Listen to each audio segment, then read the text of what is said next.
Immoral traffic prevention act 1956 का section 3 क्या कहता है, इसके बारे में आज हम लोग जानेंगे।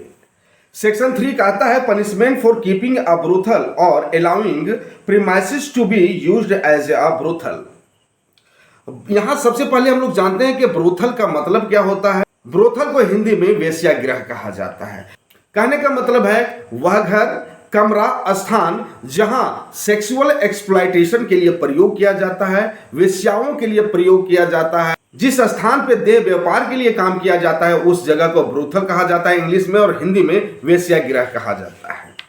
अब इसे डिटेल से जानते हैं।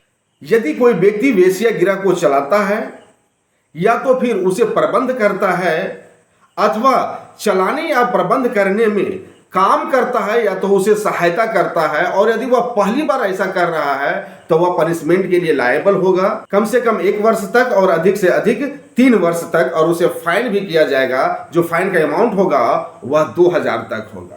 और वही काम यदि वो सेकेंड टाइम करता है और रेगुलर बेसिस पे करते रहता है, कम से कम 2 वर्ष तक और अधिक से अधिक 5 वर्ष तक कारावास का सजा होगा, और उसे फाइन भी किया जाएगा। जो फाइन का अमाउंट होगा वो 2000 तक होगा।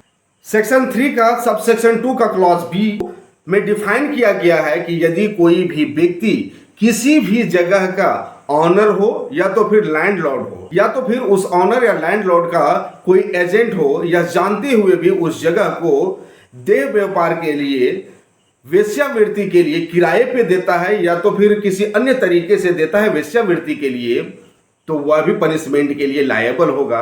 और यदि वह फर्स्ट टाइम करता है तो वह पनिशमेंट के लिए लायबल होगा विथ इम्प्रिजमेंट, जो एक्सटेंड करेगा 2 वर्ष के लिए। उसे 2 वर्ष के लिए कारावास हो सकता है और उसे फाइन भी किया जाएगा। जो फाइन का अमाउंट होगा वह 2000 रुपये तक होगा। और वही काम यदि लगातार करता है, दूसरी बार करता है, सब्सिक्वेंटली करते रहता है, तो उसके लिए पनिशमेंट का प्रोविजन है विथ इम्प्रिजमेंट, जो एक्सटेंड करेगा 5 इयर्स तक, 5 वर्ष तक सजा हो सकता है, और उसे फाइन भी किया जाएगा।